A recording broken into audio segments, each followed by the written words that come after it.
ASEAN Dailies. First and the foremost news from Southeast Asia. Hello and welcome to DurianASEAN, and it's a Friday morning. You're listening to ASEAN Daily with Gowri. Good morning, this is Grace. And of course, we're back here as we always are from Monday to Friday to bring you news from all over Southeast Asia, as well as some other important news from other parts of the world as well. That's correct.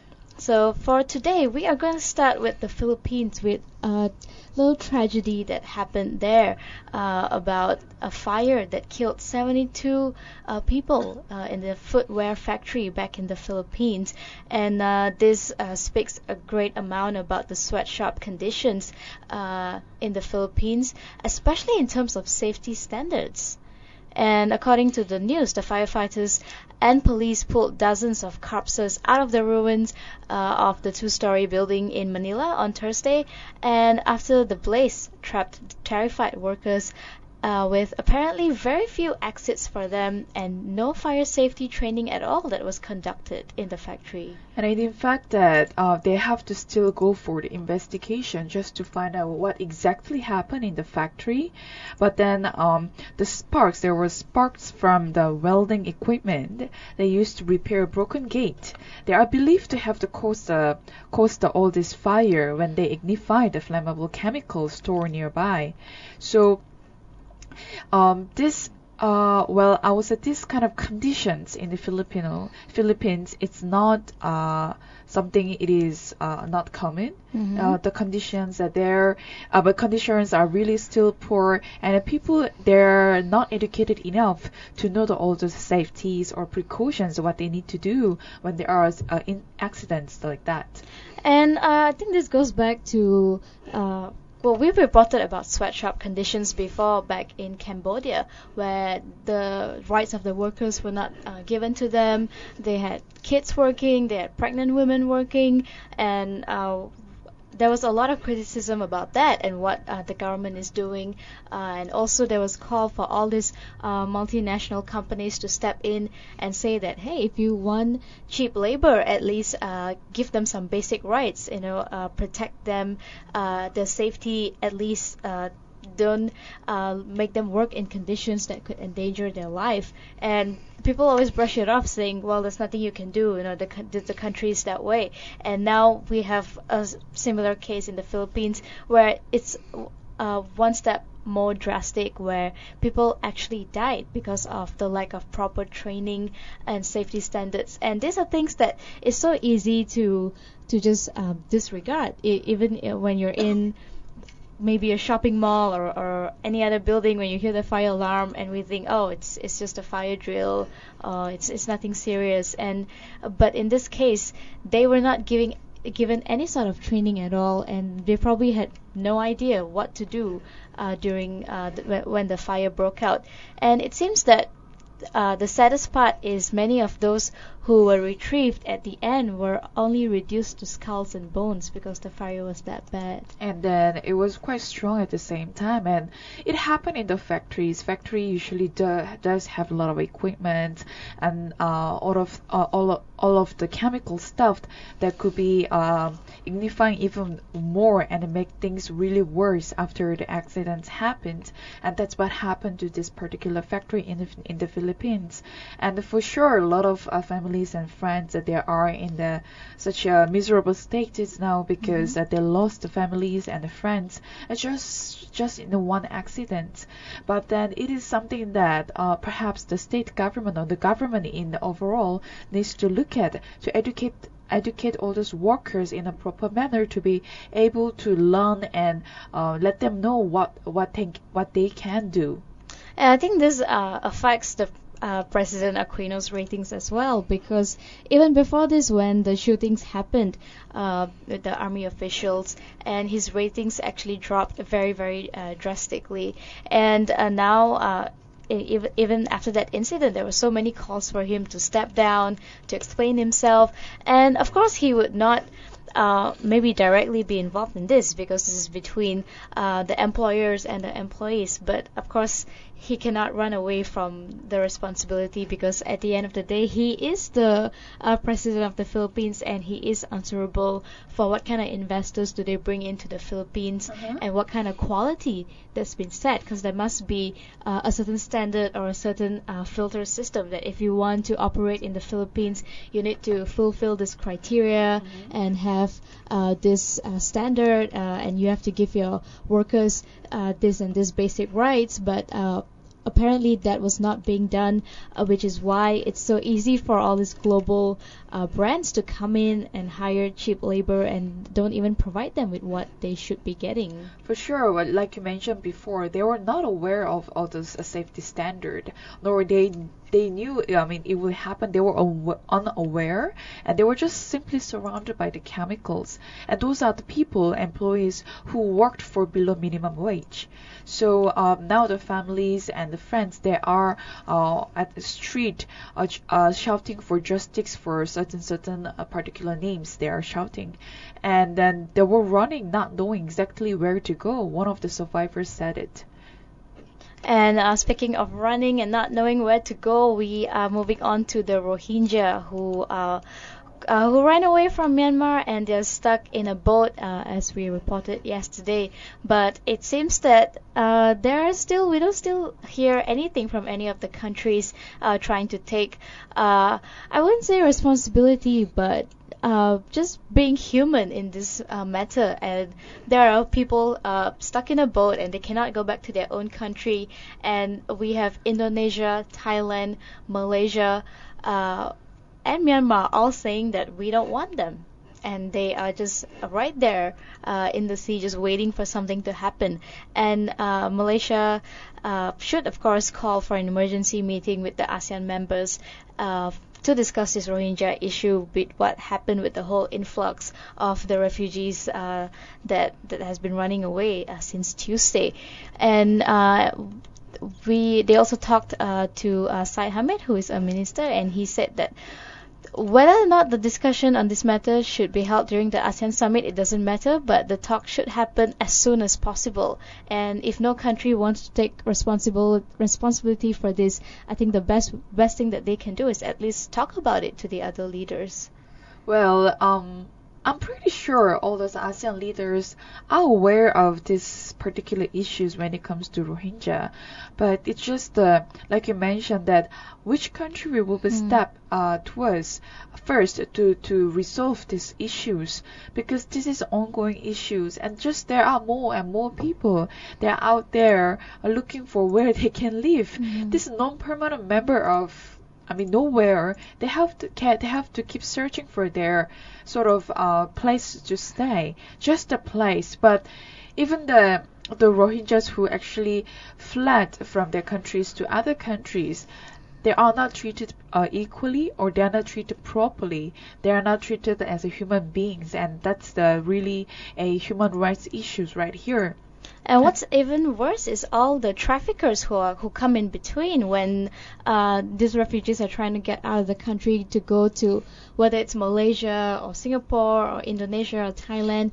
There are all these sort of agents, as they refer to themselves, saying that, oh, I can get you to all these countries safely, and then they force the refugees to actually pay them a sum of money, and then what happens is they just get left in the boat, and as soon as they're nearing the shore, they are just told to jump off the boat and swim. Like, okay, Malaysia is here, so you just have to swim to the shore. And some of them are not even adults. Some of them are pregnant and not feeling well, and it doesn't matter because they don't have a choice. Like you were saying, they cannot go back to their own country, and at the same time all these other countries are being hostile towards them.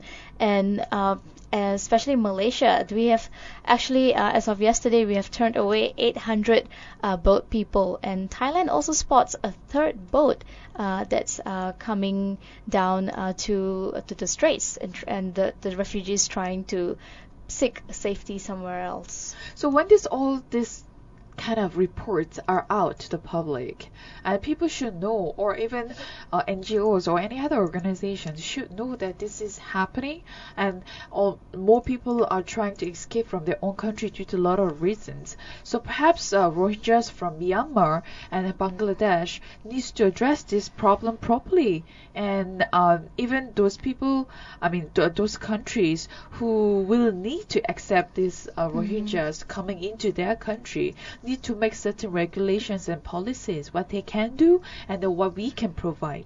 And I think this is also where it says a lot about the way ASEAN works, because there is no collective voice. There's no framework for them to address this kind of issues when there's a boatload of people coming in. Which country is going to step up and say something? Well, by right, it should have been Malaysia, since we are the chairman of ASEAN this year. But no one is stepping up to be the leader to say, okay, what are we going to do about this problem? But what all of them are doing is just pushing it away and being ignorant about the matter. And Thailand even said that they are going to prosecute the abandoned migrants, and they have actually detained over 200 migrants since Thailand launched the recent crackdown on the human trafficking, which is what caused the influx in the first place. And although the right groups have urged Thailand to offer asylums to these migrants, it seems that they prefer resorting to prosecution, saying that it's probably better that way. I don't know what to say, Gowri, because it sounds like they're already given up, and also they were very desperate, and also at the same time very frustrated regarding these situations. But I guess they also themselves they know that they can't do much. Even after they flee from their countries, because not many places are provided for them, and like it was mentioned before, they were just stuck on the boat and not knowing where to go and just hoping for something will happen to them. I think the thing that really frustrates me about this is that instead of prosecuting the traffickers or these agents who are causing this in the first place, they are actually prosecuting the migrants who are at no fault at all. They are really just the victim of the situation where they had nowhere to go. And of course, if people come up to you and say, okay, if you pay me this amount of money, I can get you to safety, you will go ahead and pay them. And then they end up somewhere else where they're not supposed to be. But then it's not this is not about them. This is about the traffickers in between who are trying to make money out of this, and they are just being left out in the loose, and they are not the ones who are being prosecuted in this matter. So we will take a short break. When we come back, we will move on to Malaysia and our education standards in ASEAN. The voice of sharing. DurianASEAN.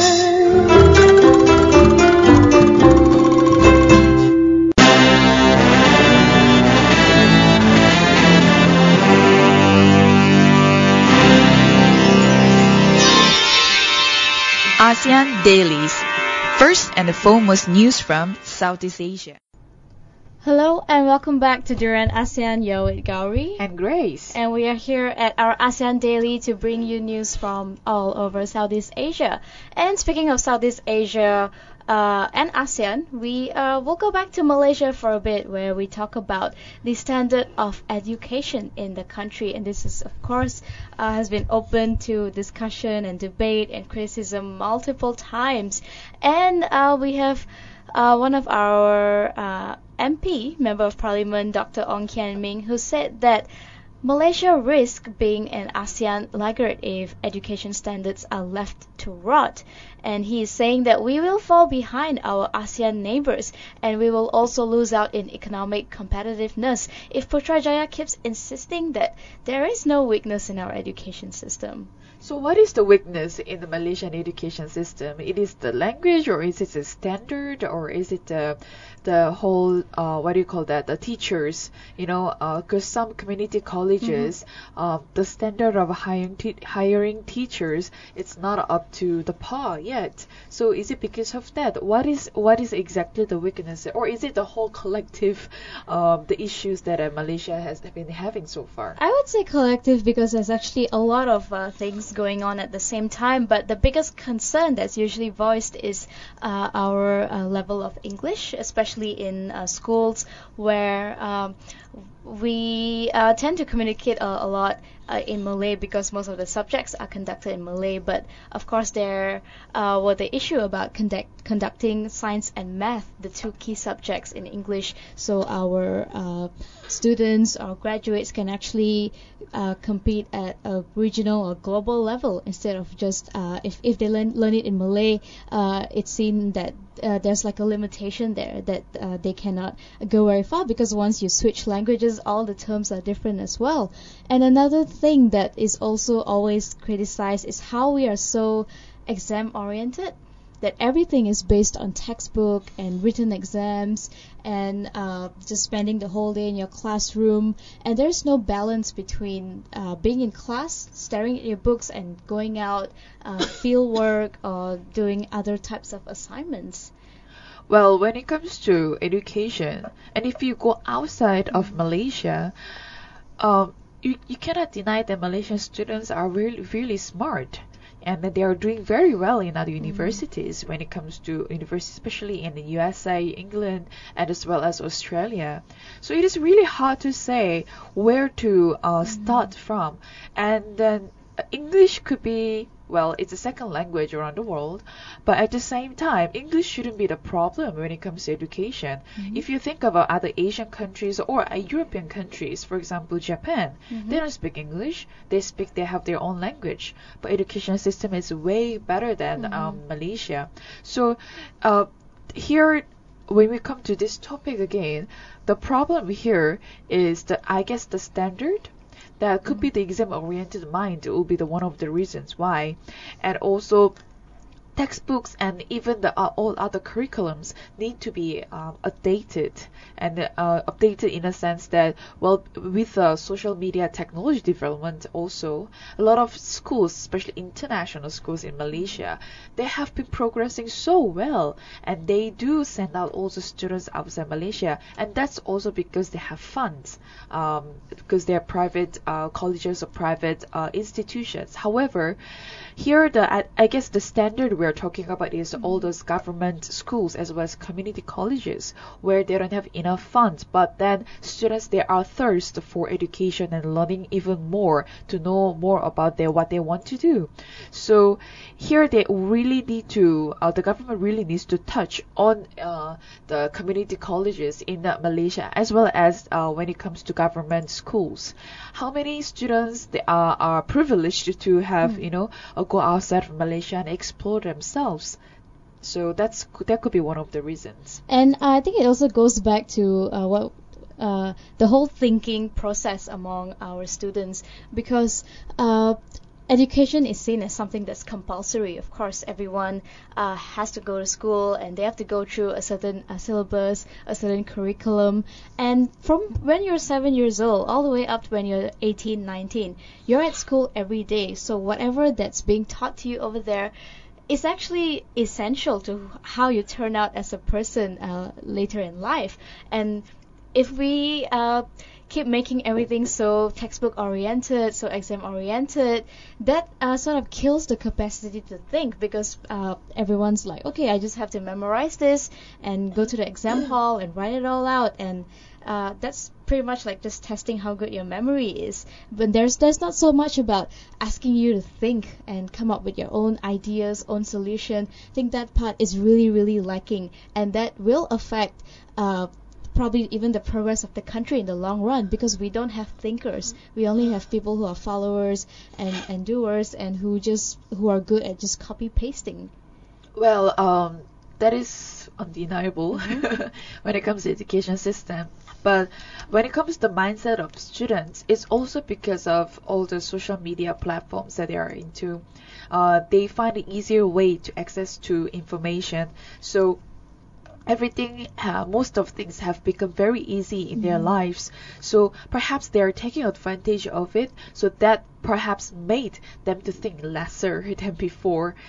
So you're right. We need not just the thinkers, but critical thinkers who can dig into certain issues or problems. And even when they learn stuff in the college or schools, they also need to think what they can do and what really they want to do with their lives, and not just to get the A's all in the way. And also think of how to apply what they study instead of just memorizing and then forgetting them after an exam. And another complaint, seems that we are full of ASEAN complaints today. This time it's from the bankers, who are complaining that ASEAN integration is happening very, very slowly, at a very slow pace that they are not happy about. And they said that this could be due to a lack of political will. What do you think of that accusation? Political will? You mean political will to yeah, to actually go through with it for progressive, is it? And proactive? for integration. How do you think all the leaders of the countries, are they all excited about the AEC, or is it just do they just say it when they have to, but when they go back to their country they just sort of forget about it, and I guess the bankers, the question is whether AEC is really achievable after all, because a lot of talks, a lot of discussions have happened so far, but then at the same time, perhaps it's quite slow compared to what was expressed to the public and also other news agency, because they did express their frustration and disappointment because it is slow, and it could be the culture of ASEAN. But we never know. But it's just that I can't really put all my channels, all the channels to the leaders only. It could also be other organizations, or also there could be a clashes between this and that country. But when you think about it, when it comes to ASEAN economic integration or community, we have a lot of issues internally, and then we are very well aware that Indonesia, they didn't want to be part of really, a strong party of ASEAN members, because they have their own domestic issues that they really need to solve. And as Indonesia, they also give unclear messages and nothing without Indonesia, such as so. Things with that comment, perhaps bankers feel that it's even slower than before, and it frustrates them, and they also need a clear action plan. What was promised was, it looks like it's going really slow with not according to the plans and all this business plan they had. It's not just up to their expectation. And I'm glad you also mentioned Indonesia just now, because President Joko Widodo is one person who is definitely not taking this easy. He is starting to urge his government districts to develop a regional identity in whatever they do, and he thinks that this is the best way to attract investors, and this is the way forward in ASEAN. So with that, we will wrap up our ASEAN news commentary for this Friday morning. And don't forget to follow us on Facebook, on Twitter, on Instagram, and also subscribe to our YouTube channel for all the daily podcasts. And as well as don't forget to look for us, our website, DurianASEAN.com, as well as we have social media, Instagram, Twitter, YouTube, and what did I miss? Facebook, of course. So look for us for more information, and please do leave us feedbacks. And before that, we also have an exclusive interview later at 9 o'clock with the Clio Bachelors of this year. So stay tuned for that one. And coming up now, we have a song by our very own local artist, Bichu, and it's called Easy Peasy.